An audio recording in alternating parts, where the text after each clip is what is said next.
Hello, Weekend Crafter! Welcome back to the Craft Time Studio. I'm Ange, and one of my favorite things to do is mixing custom colors. For today, I'm prepping my summer colors. If this is something that interests you, I hope you consider liking and subscribing to the Craft Time Studio.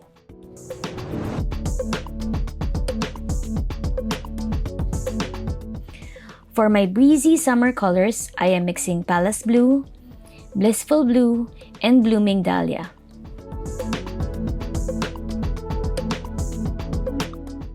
Before beginning with a project, and especially when mixing colors, make sure that you clean your workspace thoroughly.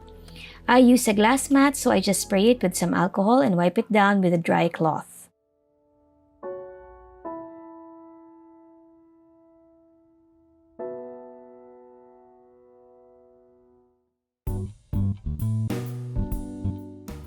Let's make Palace Blue first.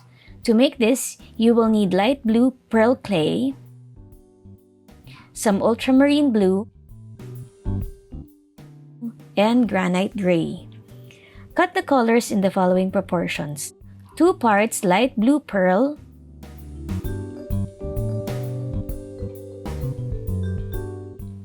a sliver of ultramarine blue,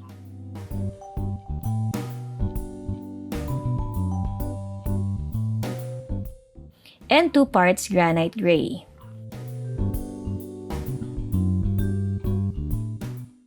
Granite gray does not change the color of your clay that much, but it does give the texture of cracked pepper. Condition these 3 colors until fully blended. By the way, I use the Sculpey brand of clay, but if you don't use Sculpey, you can just use the nearest color to the brand that you already have.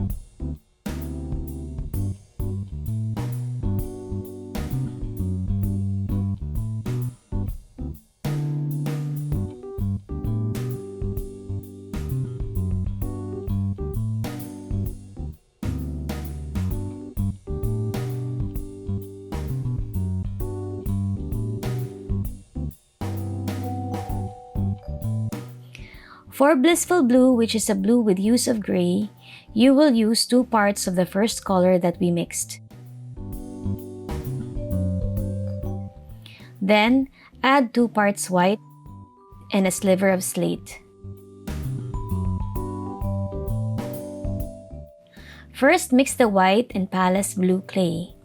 Make sure that the colors are fully incorporated.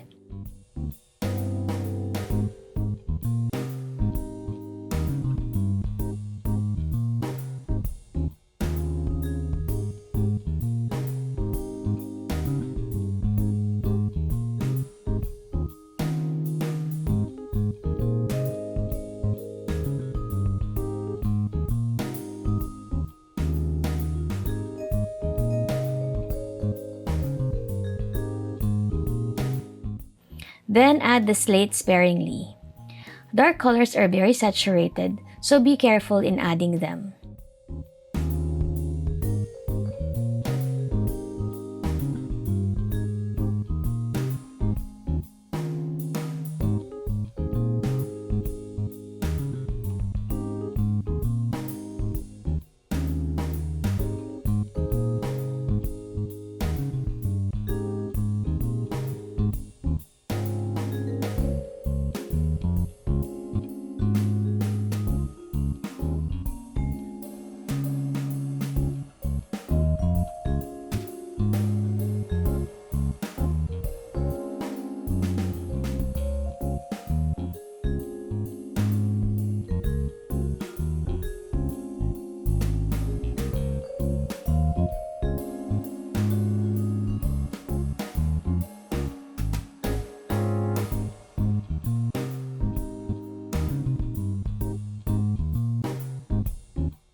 And finally, for blooming dahlia, you will need white, granite gray, cadmium red, and orange. You will need 2 parts orange, a sliver of cadmium red, and 1 part granite gray.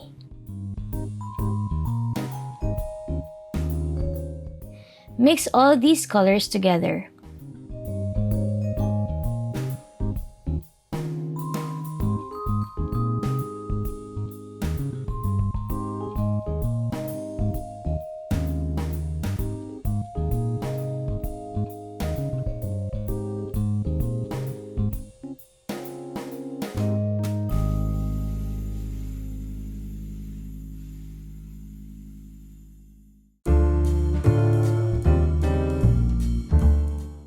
When the colors come together, add the 1 part of white.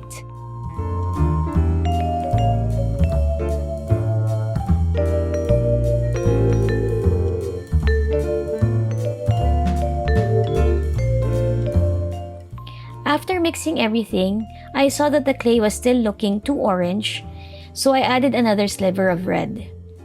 Red is another color that you need to be careful with because it is very saturated.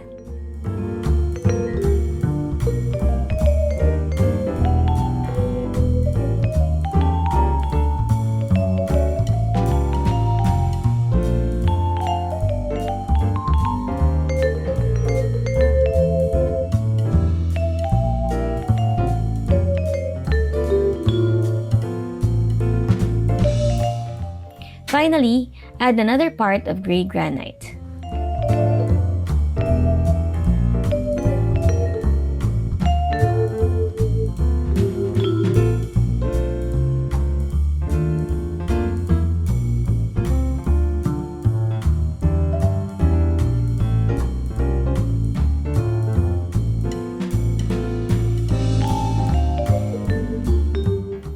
And there we have the 3 colors.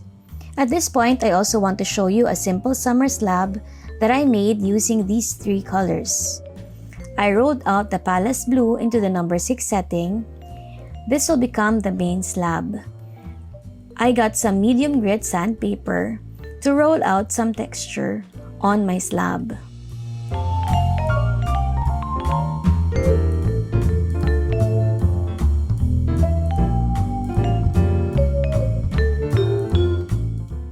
Next, roll out the blooming dahlia color into the number 6 setting as well.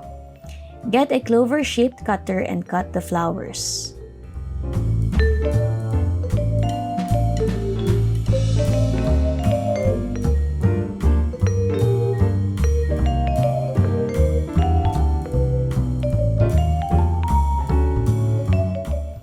Use a tissue blade to lift each flower and place it randomly on the Palace Blue slab.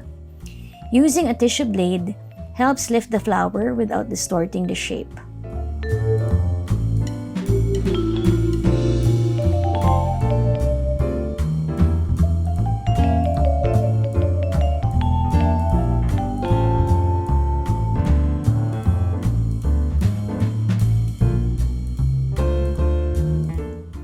Get the medium grit sandpaper again and carefully texture each flower. Next, get the detail needle and draw lines on each flower. As you can see, even a simple slab takes a lot of effort.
Once all the petals have been detailed, get a metal ball tool and press this at the center of each flower.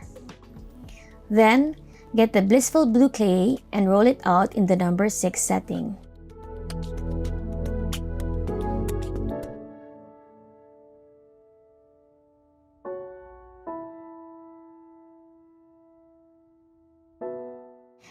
Get a leaf-shaped cutter and cut a bunch of leaves.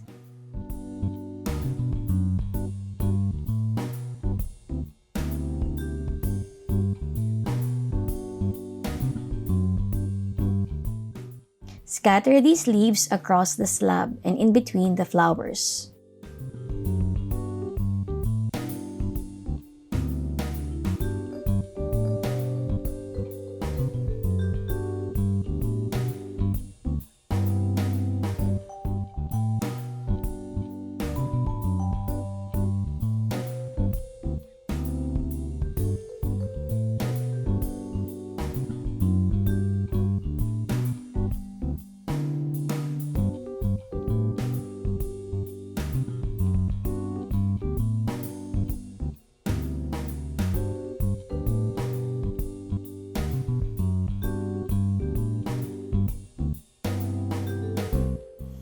Draw a line at the center of each leaf using a detail needle.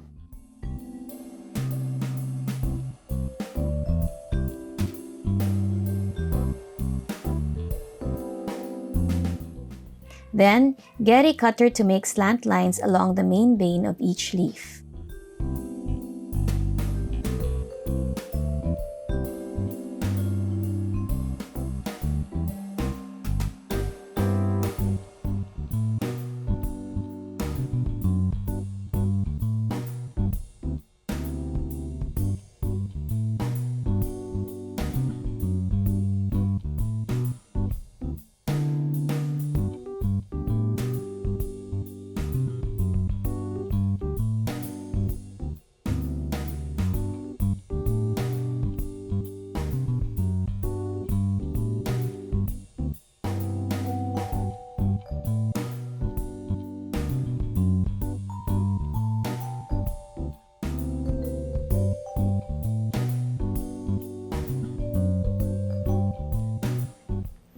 And for the final touch, get some more Blissful blue and roll it out into a coil.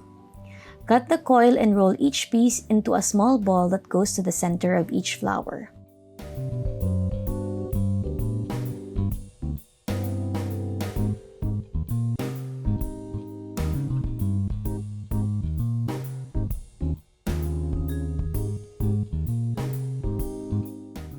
Then, get a detail needle to poke some holes on each of these balls.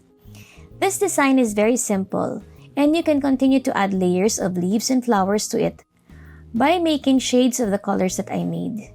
Simply add more white to each of the colors and blend completely.